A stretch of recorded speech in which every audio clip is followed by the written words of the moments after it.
Hi అండి. ఈరోజు recipe వచ్చేసి సొరకాయ ఎగురండి. ఒక సొరకాయ తొక్క తీసేసి మంచిగా కడిగి చిన్న చిన్న ముక్కలుగా కట్ చేసుకున్నానండి. ఇప్పుడు ప్యాన్ పెట్టి ఆయిల్ వేసి జీలకర్ర, కొంచెం తాలింపు గింజలు, ఒక ఉల్లిగడ్డ కూడా సన్నగా తరిగి యాడ్ చేసుకున్నానండి. అయితే నేను ఈ కర్రీలో పచ్చిమిర్చినే వేస్తున్నానండి. ఎప్పుడు కూడా నేను వేరే రకంగా చేస్తా, అది కూడా చెప్తా. ఒక 6-7 పచ్చిమిర్చి ఉన్నాయండి, సన్నకాయలు. అవి కూడా నేను తాలింపులు వేసి సిమ్లోనే బాగా మగ్గనిస్తున్నానండి. ఈ పచ్చిమిర్చిలోంచి ఆ కారం అనేది బయటికి రావడం కోసం మనం ఒక చిన్న రెమెడీ చేయాలండి. లైట్గా కొంచెం అంతా సాల్ట్ వేసుకుందామండి. ఇలా సాల్ట్ వేసుకోవటం వల్ల పచ్చిమిర్చి బాగా వేగుతాయి, ఉల్లిగడ్డ కూడా బాగా వేగుతాయండి.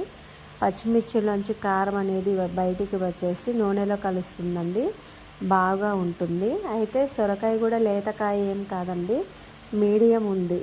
అంటే పొడవాటి సొరకాయలు ఉంటాయి కదండి, అవి. ఇప్పుడు మనం తాలింపులోనే కొంచెం పసుపు కూడా యాడ్ చేసుకుందామండి.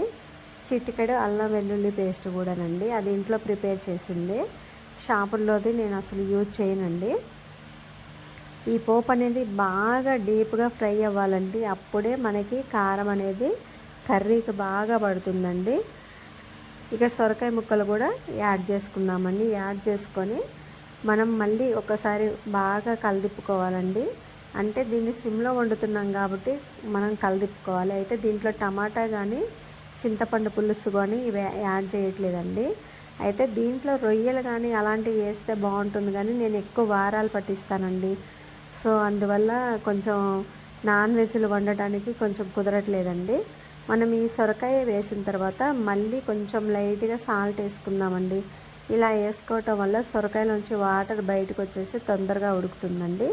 ఇప్పుడు నేను కొంచెం వాటర్ యాడ్ చేశానండి, ఎందుకంటే టమాటా యాడ్ చేయట్లేదు కాబట్టి.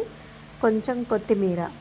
అయితే మనకి ఉప్పు కారం చూసుకోవాలండి, ఎందుకంటే కారం ఎండి కారం అనేది కొంచెమే వేయాలి. పచ్చిమిర్చితో అయితేనే సొరకాయ బాగుంటుందండి. కొంచెం అంతా ఎండు కారం కూడా యాడ్ చేసుకున్నానండి. ఉప్పు కారం మంచిగా సరిపోయాయండి. అలాగే మీకు ఇంట్రెస్ట్ ఉంటే దీంట్లో గరం మసాలా యాడ్ చేయండి, లేదా యాడ్ చేయకపోయినా పర్లేదండి. అల్లం వెల్లుల్లి పేస్ట్ ఫ్లేవరే సరిపోతుంది. దీన్ని సిమ్లోనే ఒక 5 నిమిషాలు కుక్ చేసుకుందామండి. ఇటు వాటర్కి వాటర్ లాగా ఉంటుంది, కర్రీ గ్రేవీతోటి చాలా బాగుంటుందండి. మనం టమాటా కూడా వేయట్లేదు. సో మీరు ఒకసారి ఇలా ట్రై చేసి చూడండి. Thanks for watching.